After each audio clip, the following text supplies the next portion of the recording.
नमस्कार साथियों, स्वागत है आप सभी का हमारे यूनिक ज्ञान वाले प्लेटफॉर्म पर। और हम आरपीएस स्कूल लेक्चर के पेपर फर्स्ट के लिए इतिहास वाला सेक्शन रिकॉर्ड कर रहे हैं। इससे पहले अपन ने एंशिएंट और मिडाइवल वाले लगभग सेक्शन कंप्लीट कर दिए और अगर लगभग 4 क्वेश्चनों का मैटर वहां से आना है ना, तो आप ये मान लीजिए कि आराम से 4 में से 4 क्वेश्चन आपको एंशिएंट और मिडाइवल में मैं आपको अश्योरेंस दे सकता हूँ, बिकॉज वो वाले सेक्शन हमने बहुत ही डीप में और बहुत ही अच्छे से कवर किया है। मॉडर्न में भी हम भी प्रयास करेंगे कम से कम समय में ज्यादा से ज्यादा मैटर आप लोगों तक पहुंचाया जाए। तो उस पहुंचाने के कॉन्टेक्स्ट में अपन आज राजस्थान में 1857 की क्रांति पे अपन चर्चा करने वाले हैं। ठीक है, तो 1857 की क्रांति राजस्थान में किस प्रकार से हुई थी, तो इसमें अपन ने 5 चरणों में इस चीज को डिसाइड कर रखा है कि इस तरीके से अपन 5 चरणों में अपन इन चीजों को देखेंगे कि राजस्थान में जो है 1857 की क्रांति का परिचय देखेंगे, फिर अपन उसके कारण देखेंगे, फिर क्रांति की प्रगति किस तरीके से हुई, छावनियों में क्रांति किस तरीके से रन करेगी और रियासतों में क्रांति किस तरीके से रन करेंगे, ये चीज देखेंगे। फिर राजस्थान में क्रांति के कौन कौन से परिणाम हुए, उसकी असफलता के क्या क्या कारण थे, प्लस बहुत सारे जो प्रमुख क्रांतिकारी थे जो अपने राजस्थान में नॉर्मली छूट जाते हैं राजस्थान की क्रांति को पढ़ने के टाइम पे। तो उन क्रांतिकारियों में जैसे अपने शेखावटी वाले रीजन में दूंग जी जवाहर जी है, तो वो अपने राजस्थान की क्रांति जब पढ़ते हैं ना अपन, तो उसमें कहीं भी जिक्र नहीं आता, लेकिन वहां से प्रश्न पूछ लेते हैं वो। बहुत सारे कवि वगैरह है, बाकी दास जी है, इनसे भी प्रश्न पूछ लेता है कि उन्होंने 1857 सूर्यमल्ल मिश्र इन्होंने 1857 के बारे में क्या क्या कहा था, तो उन चीजों को भी अपन जरूर देखेंगे। तो वो अपन लास्ट वाले सेक्शन में अपन रख लेंगे। तो हमारा 3 दिन में शायद 1857 क्रांति अपन पूर्ण कर पाएंगे। इसमें पहले दिन में अपन परिचय और क्रांति के कारण देख लेंगे, दूसरे दिन में अपन क्रांति की प्रगति देख लेंगे और तीसरे दिन में अपन ये दोनों सेक्शन देखेंगे। ठीक है, तो इन 5 चरणों में 3 क्लासों में अपन इसको समाप्त करने का प्रयास करेंगे। ठीक है, तो आज चलिए शुरू करते हैं अपन परिचय से। तो राजस्थान में अपन 1857 क्रांति देख रहे हैं, तो क्रांति से पहले राजस्थान की स्थिति समझनी पड़ेगी अपने को। तो क्रांति से पहले राजस्थान की स्थिति क्या है, देखो राजस्थान में जो है ईस्ट इंडिया कंपनी का प्रवेश हो चुका है। ठीक है, राजस्थान में जितने भी रियासतें हैं राजस्थान की, इतनी सारी रियासतें के बारे में अपन ने इस मैप में दर्शा रखा है। इन सभी रियासतों में जो है राजस्थान ने कंपनियों के साथ सहायक संधि साइन कर ली। सहायक संधि ऐसी संधि है जिसमें जो ईस्ट इंडिया कंपनी है और राजपूत राज्य हैं उनके बीच के संबंधों में क्या क्या वार्ताएं होगी, क्या क्या चीजें पॉइंट में रहेंगे, तो उन चीजों को इन्होंने सहायक संधियों में लिख लिया है। ठीक है, तो ये 1817-18 में अपने सहायक संधियां साइन की गई राजस्थान की विभिन्न रियासतों और नई दिल्ली में बैठी हुई ईस्ट इंडिया कंपनी दोनों में। ठीक है, तो ये चीज आप इंपॉर्टेंट ध्यान रख लेना। ठीक है, तो सहायक संधियों में जो है राजस्थान की सहायक संधियों में आपको बहुत सारी चीजें उसके बाद जब सहायक संधियां साइन करी गई तो उसमें कुछ बहुत सारे बिंदु मिलेंगे, लेकिन 1857 की क्रांति में इन सहायक संधियों का क्या रोल रहा उसके कॉन्टेक्स्ट में अपन इस चीज को देखते हैं कि 1857 में क्या हुआ। जब सहायक संधि होगी, सहायक संधि होगी तो राजपूताना एजेंसी बनाई जाएगी। 1817 के बाद 1817 में सहायक संधि कंप्लीट हुई और राजपूताना एजेंसी बन गई। तो राजपूताना एजेंसी कहां बनी? अजमेर में। अब आप देखो राजस्थान में कितने सारे शासक हैं, है ना? बीकानेर में अलग है, अलवर में अलग है, भरतपुर में अलग है। ठीक है, तो राजस्थान में इतने सारे शासक हैं। अब इतने सारे शासकों से दिल्ली में बैठा गवर्नर जनरल थोड़ी डील करेगा इन चीजें। यहाँ पे दिल्ली है मान लो अपन, और दिल्ली में अपने कौन बैठता है? Governor general. ठीक है, तो गवर्नर जनरल या जिसको वायसराय बोलते थे, वो सीधा इन सबसे थोड़ी डील करेगा, बीकानेर वाले से अलग से डील करे, अलवर वाले से अलग से डील करे। तो इन गवर्नर जनरल ने सोचा कि अपन सबसे अलग अलग डील करें, इससे अच्छा है एक आदमी अपन यहाँ बैठा देते हैं, ये सबसे डील कर लेगा और फिर यही जो बात है होगी इनसे, वो बात अपने को आगे बता देगा।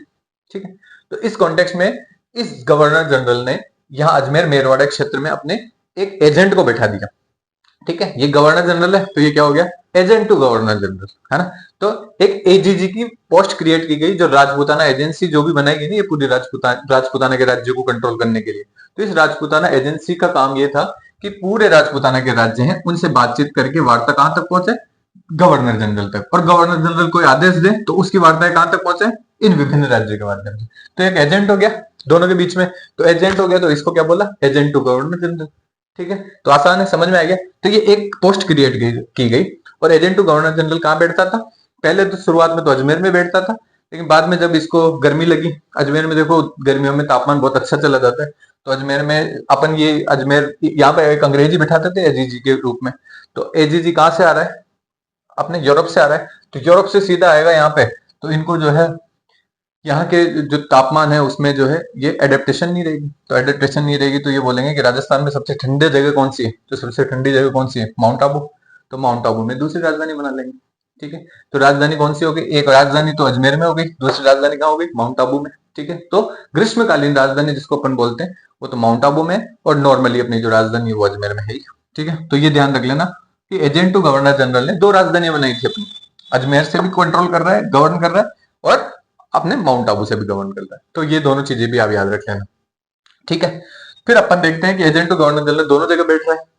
तो पहला एजेंट टू गवर्नर जनरल किसको बनाया गया था? तो ये ऐसा आपसे प्रश्न पूछेगा नहीं, क्योंकि आपके सिलेबस में क्या है 1857 क्रांति। लेकिन मैं सिर्फ आपको ये चीजें इसलिए बता रहा हूँ कि आप कनेक्ट कर पाए, है ना, चीजों को कनेक्ट कर पाए। अगर आप, मैं आपको बताऊं एजीजी होता था यहाँ पे, फिर मैं पॉलिटिकल एजेंट होता था। अरे भाई पॉलिटिकल एजेंट तो समझाओ क्या होता है पॉलिटिकल एजेंट, वो चीज भी तो इंपॉर्टेंट है समझना, ठीक है। तो पॉलिटिकल एजेंट, फिर इसके बीच में एक चीज और होती थी। तो पहला एजीजी किसको बनाया गया था? मिस्टर लॉकेट को, है ना। वैसे ये नहीं पूछा जाएगा, लेकिन आपसे काम की बात क्या है आपकी, कि 1857 की क्रांति के समय राजस्थान का एजीजी कौन हुआ करता था? तो राजस्थान का एजीजी होते थे उस समय पैट्रिक जॉर्ज लॉरेंस। तो ये आपके लिए महत्वपूर्ण हो जाता है। तो इंपॉर्टेंट आपके लिए जो तथ्य है वो ये नहीं है कि इस समय पहला कौन था, ये महत्वपूर्ण है कि 1857 की क्रांति के समय कौन सा था। तो 1857 क्रांति के समय कौन है? पैट्रिक जॉर्ज लॉरेंस, ठीक है। तो ये आप इस आदमी का नाम आप इंपॉर्टेंट याद रख लेना और इसको इंपॉर्टेंट लगा लेना। पैट्रिक जॉर्ज लॉरेंस आपसे पूछा जा सकता है ना। 1857 क्रांति में एजीजी पैट्रिक जॉर्ज लॉरेंस।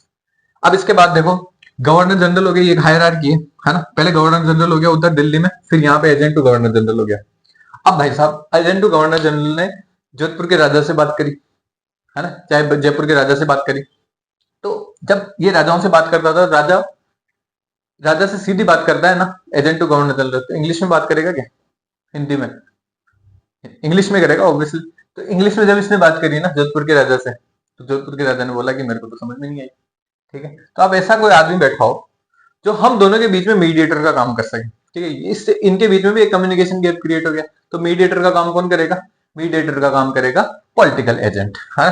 तो हर राज्य में जो बड़े बड़े राज्य थे, स्पेशली सारे राज्यों में नहीं, जो बड़े बड़े राज्य थे, जैसे जोधपुर हो गया, जयपुर हो गया अपना, है ना, टोंक बूंदी हो गया, कोटा हो गया, मेवाड़ हो गया, ठीक है। इन सब में जो है अलवर हो गया, सॉरी अलवर क्या, भरतपुर हो गया। इन सब में जो है 8 राज्यों में मिलके जो है ये एक बड़ा पॉलिटिकल एजेंट नियुक्त कर देंगे। तो पॉलिटिकल एजेंट ऐसी पोस्ट थी जो इन दोनों के बीच में, एजीजी और जोधपुर के राजा के बीच में मीडिएटर का काम करेगा। ये ऐसे ही था जैसे दिल्ली और राजपूत राज्यों के बीच में मीडिएटर का काम कौन कर रहा है? एजीजी।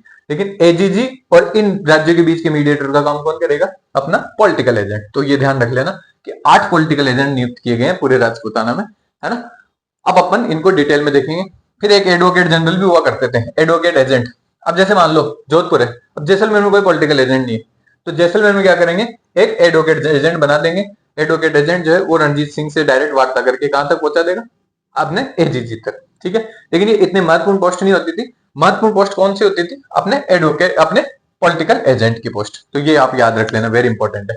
छोटे राज्यों में एडवोकेट एजेंट होते थे और से बड़े राज्यों में पॉलिटिकल एजेंट होते थे, ये भी ध्यान रख लेना, ठीक है। ये था अपना पूरा एक जो हायरार्की बनी हुई थी वो ये थी। समझ में आ गया आपको? अब राजस्थान में किस तरीके से अंग्रेजी प्रशासन चल रहा है आपको समझ में आ गया है पूरी बात। अब राजस्थान में जो है हर राज्य है ना, उसमें एक राजा तो है, राजा के साथ साथ एक कौन बैठा हुआ है? पॉलिटिकल एजेंट बैठा हुआ है। पॉलिटिकल एजेंट सीधी सूचना किसको दे रहा है? अपने अजमेर में बैठे एजेंट टू गवर्नर जनरल को, ठीक है। तो अपने राजस्थान के कॉन्टेक्स्ट में है ना, ये एजीजी सबसे महत्वपूर्ण हो जाता है। कौन? पैट्रिक लॉरेंस, ठीक है। तो पैट्रिक जॉर्ज लॉरेंस सबसे इंपॉर्टेंट आदमी हो जाता है अपने लिए। अब आपको प्रश्न यहां से पूछा जाता है कि अपने राजस्थान में जो है कौन सी रियासत में कौन सा शासक शासन करता था और कौन सी रियासत में कौन सा पॉलिटिकल एजेंट था। यही पहला प्रश्न तो आपसे यहां से पूछा जा सकता है ना। तो आप जो है 1857 क्रांति पढ़ोगे तो उससे पहले आपको पता होना चाहिए कि कौन सी रियासत में कौन सा पॉलिटिकल एजेंट था। तो ये सारी रियासत में कौन राजा था और कौन पॉलिटिकल एजेंट था, मैंने एक मैप के माध्यम से आपको यहाँ पर रख दिया है। मैं एक बार फिर से आपको रिपीट कर देता हूँ सारे रियासतें। अब ये बीकानेर रियासत है, ठीक है। तो बीकानेर रियासत में पॉलिटिकल एजेंट तो नहीं है, लेकिन एडवोकेट एजेंट है। तो वो कोई ऐसा इंपॉर्टेंट पद नहीं है, तो इसलिए इसका नाम भी आपसे पूछा नहीं जाता है ना। तो बीकानेर राज्य में जो है सरदार सिंह जी के नेतृत्व में वहां पे राजा की हुआ करते थे, सरदार सिंह। हाँ, तो बीकानेर के राजा कौन हुआ करते थे? सरदार सिंह हुआ करते थे। जोधपुर के राजा कौन हुआ करते थे? तखत सिंह। तो ये इंपॉर्टेंट है, स्टार मार्क लगा हुआ है, ठीक है। तो तखत सिंह वेरी इंपॉर्टेंट नाम है, याद रख लेना, ये आपसे बार बार पूछा जा सकता है, ठीक है। तखत सिंह थे और इनके पॉलिटिकल एजेंट थे मैकमोहन। तो मैकमोहन का नाम भी आपको याद रखना है। जैसलमेर में रणजीत सिंह जी थे, है ना, इनका भी एक एडवोकेट एजेंट होता था, तो पॉलिटिकल एजेंट नहीं होता था। फिर सिरोही है, सिरोही भी महत्वपूर्ण राज्य है। तो सिरोही महत्वपूर्ण राज्य इसलिए हो जाता है क्योंकि यहाँ पर जो है राजधानी जो है वो सिरोही में पड़ रही है, आबू में, ठीक है। तो आबू के पास है इसलिए सिरोही महत्वपूर्ण राज्य हो जाता है इस कॉन्टेक्स्ट में, है ना, बड़ा तो नहीं लेकिन महत्वपूर्ण है। इस वजह से यहाँ पे क्या है, एक पॉलिटिकल एजेंट भी होता है जिसका नाम था जेडी हॉल 1857 क्रांति के समय, और इस समय जो है शासक कौन थे, शिव सिंह जी। ठीक है, तो ये शिव सिंह जी शासक थे और जेडी हॉल जो है इनके पॉलिटिकल एजेंट थे। तो ये महत्वपूर्ण है, ये भी याद रख लेना। मेवाड़ में शासक थे स्वरूप सिंह जी और उनके जो पॉलिटिकल एजेंट थे कैप्टन शावर्स, ये भी इंपॉर्टेंट है। तो आप ये सारी चीजें आप कवर करते हुए चलना। डूंगरपुर में उदय सिंह जी थे, बांसवाड़ा में लक्ष्मण सिंह थे, प्रतापगढ़ में दलपत सिंह थे, झालावाड़ में पृथ्वी सिंह थे। झालावाड़ पृथ्वी सिंह, यह भी इंपॉर्टेंट है, तात्या टोपे से इनका ही संघर्ष होगा, है ना, इसलिए इंपॉर्टेंट हो जाते हैं। कोटा में मेजर बर्टन तो थे अपने पॉलिटिकल एजेंट और राम सिंह सेकंड थे अपने उस समय राजा। ठीक है, बूंदी में भी राम सिंह जी थे, जयपुर में भी राम सिंह जी थे, 3 जगह राम सिंह जी थे, है ना। 2 जगह जवाहर सिंह अपने रणजीत सिंह जी भी, रणजीत सिंह जी भी थे कि 2 जगह नहीं, बस, है ना, राम सिंह जी का नाम याद रख लेना आप, राम सिंह जी 3 जगह थे, है ना, बूंदी में और कोटा में और जयपुर में। ठीक है, तो राम सिंह जी 3 जगह थे। टोंक में वज्रुद्दौला था नवाब एकमात्र मुस्लिम रियासत। फिर करौली में मदन पाल थे, धौलपुर में भगवंत सिंह थे और भरतपुर में जसवंत सिंह थे। तो भरतपुर में जसवंत सिंह थे, रणजीत सिंह मेरे को याद आ गया, और रणजीत सिंह भी शासक हुआ करते थे भरतपुर किसी समय, है ना। तो उसलिए मेरे को थोड़ा कंफ्यूजन हो गया। तो जसवंत सिंह जी थे इस समय 1857 क्रांति। ठीक है, जसवंत सिंह जी। फिर मॉरिसन और निक्सन, यहाँ पर जो है 1857 क्रांति के समय जो है मॉरिसन पे शुरुआत में, बाद में जो है यहाँ पे निक्सन आ गया। तो दोनों में के नाम, दोनों में से किसी के भी नाम पूछा जा सकता है आपसे, तो मॉरिसन और निक्सन दोनों के नाम याद रखना। अलवर में बन्ने सिंह जी थे। ठीक है, तो ये थे अपने महत्वपूर्ण शासक पूरे। तो राजस्थान में ये महत्वपूर्ण शासकों की लिस्ट याद रख लेना आप, वेरी इंपॉर्टेंट है, आपके एग्जाम के परस्पेक्टिव से भी इंपॉर्टेंट है। अब राजस्थान में कुछ अपने छावनियां भी थी। ठीक है, छावनियों से आपसे प्रश्न पूछा जा सकता है कि कौन सी छावनी में जो है कौन सी सेना की टुकड़ी जो है नियुक्त थी। ठीक है, तो ये ऐसा प्रश्न पूछा जा सकता है। तो राजस्थान में टोटल उस समय 6 सैनिक छावनियां हैं। ठीक है, तो 6 सैनिक छावनियों में कौन कौन सी है, अब अजमेर को भी आप काउंट करो तो 7 हो गई। ठीक है, तो अब अजमेर अपन देख लेते हैं कि अजमेर तो राजधानी है, तो वो सैनिक छावनी नंबर 1। ठीक है, पहली नसीराबाद मान लेते हैं अपन, है ना। नसीराबाद जो है 1818 में जो है सैनिक छावनी अपॉइंट की जाती है, और 1818 के बाद जो है यहाँ पे पूरी तरह से जो है ये पूरी तरह से किसके कंट्रोल में आ रही है, अजमेर, यानी कि एजेंट टू गवर्नर जनरल के कंट्रोल में, है ना। तो नसीराबाद वाली छावनी को कौन कंट्रोल कर रहा है, एजीजी कंट्रोल कर रहा है। ठीक है, यहाँ पर जो सैनिक टुकड़ी है ना वो महत्वपूर्ण है। यहाँ पर थी 15वीं बंगाल इन्फेंट्री। तो ये सबसे पहले एग्जाम में यही प्रश्न आता है कि नसीराबाद में कौन सी सैनिक टुकड़ी अपॉइंटेड थी, तो वो कौन सी टुकड़ी अपॉइंटेड थी, 15वीं बंगाल इन्फेंट्री। तो वेरी इंपॉर्टेंट है। फिर ब्यावर और मेरवाड़ा वाला क्षेत्र है, यहाँ पे ये अजमेर में। तो ब्यावर और मेरवाड़ा वाले क्षेत्र में इस साइड में मेर वाला एरिया है, जहाँ पे मेर बाहुल्य क्षेत्र है ना, मेर एक जनजाति एक तरीके से, तो मेर बाहुल्य क्षेत्र है, तो उसको बोलते हैं अजमेर मेरवाड़ा या ब्यावर मेरवाड़ा। तो ब्यावर या मेरवाड़ा में कौन सी मेर रेजिमेंट तैनात थी उस समय। तो अजमेर में 2 सैनिक छावनियां हैं, एक तो नसीराबाद वाली है, एक ब्यावर मेरवाड़ा है। ठीक है, फिर इसी के पास अजमेर के पास ही एक देवली पड़ता है, अजमेर और टोंक में, है ना। तो टोंक की बॉर्डर पर है एकदम, और उस साइड अजमेर भीलवाड़ा वो वाले जंक्शन में है देवली, वैसे भी, है ना। तो देवली जो है 4 जिलों के जंक्शन पे है, टोंक हो गया, अजमेर हो गया, भीलवाड़ा हो गया और बूंदी हो गया। तो 4 जिलों के जंक्शन पे है, तो सब जगह कंट्रोल कर सकता है। तो देवली में एक सैनिक छावनी बनाई जाती है, और देवली कैंट नाम से ये सैनिक छावनी है, जिसको कोटा कैंट भी बोलते थे, क्योंकि कोटा की सेना जो है वो देवली में ही कार्य करती थी, है ना। तो कोटा में जो कोटा की सेना थी वो देवली में कार्य करती थी। अब ये सैनिक छावनियां बनाई क्यों गई है, सैनिक छावनियों पे डायरेक्ट जो कंट्रोल होता है किसका होता है, सीधा दिल्ली का एडमिनिस्ट्रेशन का कंट्रोल है ना। तो Delhi EIC east India company का कंट्रोल है, देवली में भी कंट्रोल है, एरनपुरा में भी कंट्रोल है ना, नसीराबाद में भी कंट्रोल है, ब्यावर में भी कंट्रोल है, शेखावटी ब्रिगेड में भी कंट्रोल है, इधर खेरवाड़ा में भी कंट्रोल है और इधर नीमच में भी कंट्रोल है। सब जगह किसका कंट्रोल है, अपने सीधा ईस्ट इंडिया कंपनी का। अब राजाओं को जरूरत पड़े तो किससे बोले वो, अच्छा खर्चा दे राजा इसका, अगर मान लो खेरवाड़ा है तो खेरवाड़ा में मेवाड़ खर्चा दे रहा है, एरनपुरा है एरनपुरा में जोधपुर खर्चा दे रहा है। ठीक है, ऐसे जयपुर में शेखावटी है तो शेखावटी में जयपुर खर्चा दे रहा है जयपुर राज्य, प्लस जरूरत पड़ेगी किसको, ईस्ट इंडिया कंपनी को, है ना। अगर राजाओं को जरूरत पड़ी तो राजाओं भी किससे मांगेंगे, ईस्ट इंडिया कंपनी से, है ना। तो ये इनके दोनों स्वार्थ है ना सिद्ध जाते थे, पैसा ले लेते थे इसके बदले में भी। ठीक है, और इनका व्यय भी इसी से निकलवा देते थे राज्य से, है ना। तो ये दोनों काम किया करती थी सेना। तो एरनपुरा वाली जो हेडक्वार्टर है, एरनपुरा वाले हेडक्वार्टर में जोधपुर लीजन हुआ करती थी। 1836 में इसकी स्थापना होती है और इसका व्यय जोधपुर राज्य द्वारा किया जाता है। तो एरनपुरा वाली छावनी का देख लेना। फिर खेरवाड़ा वाली छावनी अपने, तो खेरवाड़ा वाली छावनी में मेवाड़ भील कोर नाम से एक टुकड़ी थी और वो 1837 में आउटरम की सिफारिश के हिसाब से वो की जाए, क्योंकि इस मेवाड़ भीड़ गोल्ड में दो क्वेश्चन पूछे जाते हैं, एक तो 1857 की क्रांति स्थापना से संबंधित और एक 1841 की स्थापना से संबंधित। स्थापना से संबंधित दोनों प्रश्न पूछे जा सकते हैं। 1837 में भी हुई थी इसकी स्थापना और 1841 में भी हुई थी। इसका वह है जो उदयपुर राज्य किया जाता है। ठीक है, तो ये दोनों हो गई सैनिक छावनियां। देवली हो गई अपनी, देवली में कौन थी? कोटा कैंट या घुड़सवार पैदल सेना, है ना। खेरवाड़ा में कौन थी अपने? मेवाड़ भील कौर। और अपने एरनपुरा में थी जोधपुर लीजन। ठीक है, फिर एक नीमच बच गई। नीमच वाली जो छावनी है उसकी स्थापना की जाती है 1822 में। ठीक है, तो 1822 में स्थापना करेगी और यहाँ पर जो है, यहाँ पर दो सैनिक टुकड़ियां थी इस समय। ठीक है, दो सैनिक टुकड़ियां कौन कौन सी थी? एक तो बंगाल इन्फेंट्री थी, एक बॉम्बे लॉन्सर्स थी, है ना। तो बॉम्बे से मंगाई गई सेना तो थी बॉम्बे लॉन्सर्स, और इधर बंगाल से मंगाई गई सेना थी बंगाल इन्फेंट्री। ठीक है, तो इन्फेंट्री मतलब पैदल सैनिक जिसको बोलते हैं ना, तो बंगाल के पैदल सैनिक थे यहाँ पे, और बॉम्बे के लांसर्स थे, है ना। तो बॉम्बे लांसर्स और अपने बंगाल की इन्फेंट्री। ठीक है, तो ये दोनों थी नीमच में। तो अपने कौन कौन सी छावनी हो गई? एरनपुरा हो गई, खेरवाड़ा हो गई, नीमच हो गई, देवली हो गई, और अपने नसीराबाद हो गई, ब्यावर हो गई। अजमेर में दो है, और शेखावटी ब्रिगेड हो गई। शेखावटी ब्रिगेड के बारे में देख ले तो 1885 में इसकी स्थापना हुई है झुंझुनू में, और यहाँ पर का जो है जहां पर जयपुर की सेना तैनात थी, है ना। तो इसको, इस सेना को क्या बोलते थे? शेखावटी ब्रिगेड। वैसे झुंझुनू में पड़ती थी, है ना। ये इस प्रकार से टोटल अपने 6 सैनिक छावनियां हुआ करती थी उस समय। अब देखिए आप, ठीक है, दो यहां हो गए, 2 3 4 5 6। राजस्थान में 6 है, लेकिन राजस्थान की बाउंड्री से बाहर देखें तो नीमच भी उस समय राजस्थान का पार्ट था, तो टोटल 7 हो गई इस तरीके से, है ना। तो ये ध्यान रख लेना आप। तो 7 है टोटल, और 6 है राजस्थान की बाउंड्री के अंदर। वर्तमान राजस्थान के कॉन्टेक्स्ट में पूछे तो 6 लगा देना, और पूरे राजस्थान में पूछे तो अपने 7 लगाना। नीमच को छोड़ना नहीं है, देखो, क्योंकि नीमच भी उस समय राजपूताना का हिस्सा था, है ना। तो ये आप ध्यान रख लेना इस चीज को। तो यहाँ पर अगर छावनियों की बात करें तो लगभग 5000 के आसपास सैनिक थे। ज्यादातर अधिकांश जो है यहाँ के स्थानीय सैनिक थे, राजपूती थे सारे, है ना। राजपूत, जैसे मेवाड़ भील कौर पे तो भील, यहाँ पर मेरों की संख्या ज्यादा हो जाती थी, मीणाओं की संख्या ज्यादा हो जाती थी। तो इस तरीके से सेना का डिस्ट्रीब्यूशन था, लेकिन राजस्थान के स्थानीय लोग थे ना सारे। तो ये चीज आप ध्यान रख लेना, अधिकतर स्थानीय थे सारे।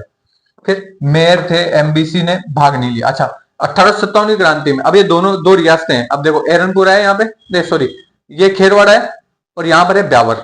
ठीक है, तो खेरवाड़ा और ब्यावर दो सेना की टुकड़ियां थी। उन्होंने जो है, जिन खेरवाड़ा में जो थी वो थी मेर सेना की टुकड़ी, और सॉरी खेरवाड़ा में थी मेवाड़ भील कौर, और यहाँ ब्यावर में थी मेर सेना की टुकड़ी। तो इन दोनों सेनाओं ने जो है 1857 की क्रांति में क्रांतिकारियों का सहयोग नहीं दिया।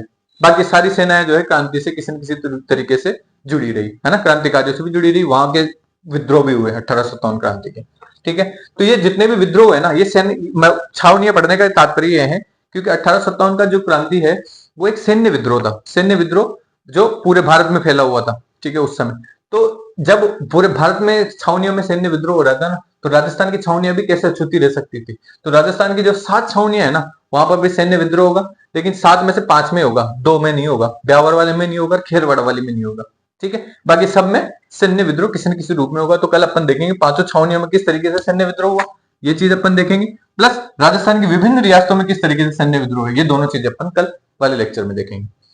अब अपन देखते हैं यहाँ पर क्रांति के कारण। ठीक है, क्रांति के कारण अगर देखते हैं तो क्रांति के 2 टाइप से कारण अपन इन चीजों को, कारण को आइडेंटिफाई कर सकते हैं। पहला तो है कि क्रांति में जो है जनता के सामने असंतोष हो रहा है।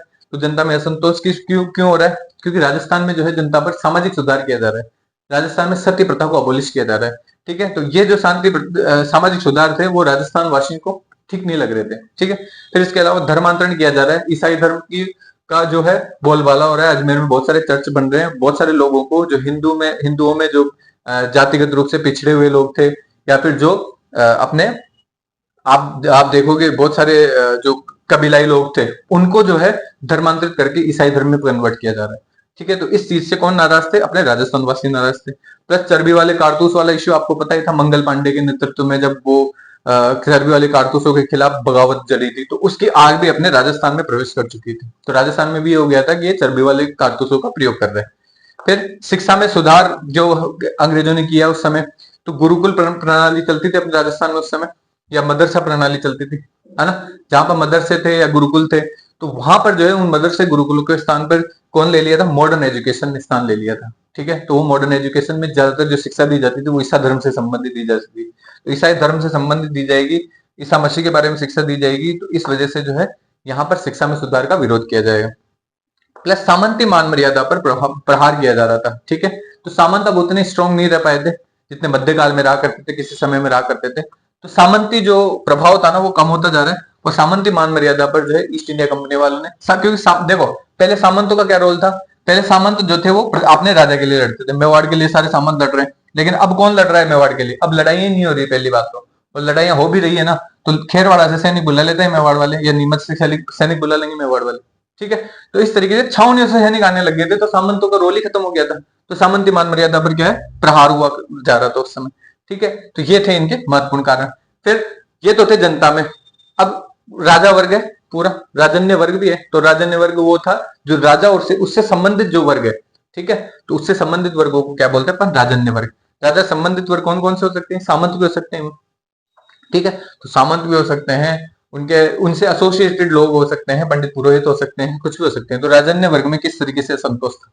ठीक है, तो ईस्ट इंडिया कंपनी ने क्या किया, सबसे पहले व्यपगत या गोद निषेध प्रणाली को जारी किया। तो डलहौजी की नीति में अपन पढ़ते हैं पूरे भारत में, जब अपन 1857 क्रांति पढ़ते हैं कि डलहौजी नाम का एक गवर्नर जनरल आया, उसने बोला कि राजस्थान या भारत में कहीं पे भी जो है आप जो है गोद नहीं ले सकते बच्चों को। दत्तक पुत्र का कॉन्सेप्ट हुआ करता था, जैसे किसी शासक के कोई पुत्र नहीं हुआ, अब उसका उत्तराधिकारी कौन बनेगा, तो उसका उत्तराधिकारी के लिए वो क्या करेगा, शासक एक पुत्र को गोद ले लेगा, या उसको बोलते हैं अपन दत्तक पुत्र।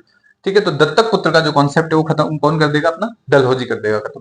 ठीक है, तो ये व्यपगत या सिद्धांत, और व्यपगत सिद्धांत बोलते हैं इसको, या गोद निषेध देते हैं। व्यपगत मतलब उस अगर आप आपके मान लो करोली है, करोली के शासक के कोई बेटा नहीं है, तो वो दत्तक पुत्र धारण नहीं कर सकता। और जब दत्तक पुत्र धारण नहीं कर सकता, तो जब राजा एक्सपायर होगा तो करोली का साम्राज्य किसके अंदर, करोली का जो राज्य है किसके अंदर आ जाएगा, वो ईस्ट इंडिया कंपनी के अंदर आ जाएगा। व्यपगत मतलब ईस्ट इंडिया कंपनी उसको व्यपगत कर लेगी, अपने में मिला लेगी। ठीक है, तो इसको बोलते हैं अपना गोद निषेध प्रथा या व्यपगत। ठीक है, ये डलहौजी द्वारा अख्तियार की। राजस्थान में किन किन का व्यपगत हुआ, तो पहला तो व्यपगत होने की कोशिश करी ब्यावर में। ठीक है, तो ब्यावर एक शहर था, उसमें व्यपगत इसका अधिग्रहण कर लिया गया था, इसी के तहत व्यपगत या गोद निषेध के तहत। ठीक है, डलहौजी ने कर लिया था। फिर करौली में भी कोशिश करी थी। ठीक है, तो करौली में जो है शासक थे अपने मदन पाल जी। तो मदन पाल जी जो थे वो दत्तक आए हैं, ये है ना, मदन पाल जी दत्तक आए हैं, ये दत्तक पुत्र थे, जो करौली के शासक थे उनके दत्तक पुत्र थे। ठीक है, तो इससे पूर्व जो शासक हुआ करते थे, है ना, उनको उन्होंने जो है करौली में बोला कि भाई करोली में जो ये प्रणाली है ये बंद होनी चाहिए। किसने, डलहौजी ने बोला। ठीक है, करौली में अब आप बच्चा गोद नहीं ले सकते, तो उनके बोला कि मेरे तो कोई पुत्र ही नहीं है, तो मेरे को मेरा शासनाधिकारी कौन संभालेगा। ठीक है, तो वो उन्होंने जो है मना कर दिया, डलहौजी ने मना कर दिया कि नहीं, ऐसा काम नहीं चलेगा, आप जो है ये करौली का जो राज्य है वो अपने गवर्नर जनरल के अंतर्गत आ जाएगा। तो करौली वाले राज्य नाराज हो गए, नाराज होकर उन्होंने सीओडी, वहां पे ब्रिटेन में एक काम करती थी सीओडी या बीओडी, है ना, बोर्ड ऑफ डायरेक्टर होते थे, जो कंपनी को चलाने वाले लोग होते हैं ना, बोर्ड ऑफ डायरेक्टर है, कोर्ट ऑफ डायरेक्टर, वो मैं डिटेल में बताऊंगा, अभी आपके काम का नहीं है। तो वहां पर जो है बोर्ड ऑफ डायरेक्टर के लोग बैठा करते थे, तो उन कोर्ट ऑफ डायरेक्टर के लोगों ने रोक लगा दी इस पे कि जो करौली है ना वो अधीनस्थ राज्य नहीं है, ये चीजें जो है अधीनस्थ राज्य के लिए लागू होगी। करौली जो है हमारा मित्र राज्य है, तो करौली को मित्र राज्य होने के नाते जो है हम इस तरीके की छूट दे सकते हैं कि ये दत्तक पुत्र धारण कर सकते हैं। तो तब जाके मदन पाल को दत्तक पुत्र बनाया। इसलिए आप देखते हो 1857 की क्रांति में सबसे बढ़ चढ़कर भाग लेने वाला शासक कौन था, करौली का राजा मदन पाल, क्योंकि इसको दत्तक निषेध प्रणाली के तहत इसको बाईपास करके यहाँ पर राजा को नियुक्त किया गया है। तो वेरी इंपॉर्टेंट बात है कि करौली वाले जो राजा है वो क्यों सबसे बढ़ चढ़कर भाग ले रहे हैं 1857 क्रांति में, क्योंकि अंग्रेजों के एहसान तले दबे हुए हैं। ठीक है, तो ये आप ध्यान रख लेना। फिर अपन देखते हैं करौली में जो है ये दत्तक वाला सिस्टम रोक लगा दी थी, लेकिन सीओडी ने जो है इस पर कार्रवाई नहीं होने दी। फिर करारोपण बहुत ज्यादा हो गया था राजन्य वर्ग की तरफ से। अपन देखते हैं कि जो ईस्ट इंडिया कंपनी वाले हैं वो खिराज वसूलते थे राजा लोगों से, तो खिराज वसूलते थे तो शांति और सुरक्षा के लिए खिराज वसूला जाता था। लेकिन अगर खिराज किसी टाइम पे मान लो नहीं दे कोई राज्य, तो खिराज नहीं देता तो उस पर टैक्स लगता था, तो खिराज पे भी ब्याज लगता था। तो इस तरीके से जो है करारोपण बहुत ज्यादा था, प्लस फिर उनपे ब्याज लगाया जाता था अगर कर टाइम पे नहीं पहुंचे। तो इस वजह से जो है इनकी हालत जो है खस्ता हो गई थी। तो ये भी इंपॉर्टेंट बात है कि खिराज दिया जाना चाहिए था, और उस पर खिराज नहीं दे पाते थे तो ब्याज लगता था बहुत बड़े लेवल पे। तो इस वजह से भी जो है राजन्य वर्ग में असंतोष था। फिर एक बात और थी कि कंपनी जो है इनकी आंतरिक मामलों में हस्तक्षेप करती थी। आंतरिक मामलों में कैसे हस्तक्षेप करती थी? जैसे आप देखो बहुत सारे राज्य हैं, अलवर है, ठीक है, तो अलवर का एक शासक हुआ करता था बख्तावर सिंह, है ना। बख्तावर सिंह जी के दो बेटे थे, एक तो पासवान रानी से प्राप्त पुत्र था बलवंत सिंह, ठीक है, तो पासवान रानी से कौन बेटा हुआ था? बख्तावर जी का बलवंत सिंह हुआ था। एक बन्ने सिंह हुआ था, या विनय सिंह, जो उसकी लेजिटिमेट रानी होती थी, जिसके साथ 7 फेरे खाए हैं, है ना, तो लेजिटिमेट रानी से बन्ने सिंह या विनय सिंह होता था। तो अपने राजस्थान में जो भी शासक बनते थे वो लेजिटिमेट पुत्र होने चाहिए, इसके लिए एक योग्यता ये भी होनी चाहिए। तो अलवर वाले जब केस में क्या किया, इनके जो पासवान रानी के पुत्र थे बलवंत सिंह जी, वो क्या ईआईसी के चाटुकार थे, तो बलवंत सिंह जी को बैठा दिया शासन में, ठीक है। तो इस तरीके से अलवर में मनमर्जी करके बलवंत सिंह जी को शासन में बैठा देंगे, और विनय सिंह या बन्ने सिंह जिनको बोलते थे, उनको शासनाधिकार से वंचित कर दिया जाता है। तो इस बात जो है वहां पे, वहां के जो लोकल लोग हैं वो भी नाराज हो जाते हैं, और वहां फिर बाद में जो है इसको परिवर्तन करके बलवंत सिंह को हटाया गया, बाद में किया गया ये चीज, है ना, बन्ने सिंह को वापस बिठाया गया। तो अलवर के मामले में हस्तक्षेप किया इन्होंने, फिर डूंगरपुर के मामले में भी हस्तक्षेप किया, क्योंकि डूंगरपुर में कौन था? जसवंत सिंह जी शासक थे, तो वो जसवंत सिंह जी जो थे वो अयोग्य थे, तो अयोग्य उनके स्थान पर जो है प्रतापगढ़ के वो जसवंत सिंह जी अयोग्य थे, तो प्रतापगढ़ से जो है यहाँ से डूंगरपुर में एक शासक बिठा दिया जाता है। तो यहाँ के मारावल थे, उनके बेटे का नाम था दलपत सिंह, ठीक है, तो प्रतापगढ़ से राजा बना दिया जाता है दलपत सिंह को। तो ये भी जो है डूंगरपुर वासियों को रास नहीं है कि प्रतापगढ़ का महाराज का बेटा है, तो अपने डूंगरपुर में क्या कर रहा है। फिर डूंगरपुर में उदय सिंह को बैठाया जाता है बाद में, ठीक है। तो ये भी एक उनके सामने चैलेंज था कि आंतरिक मामलों में हस्तक्षेप कर रहे थे।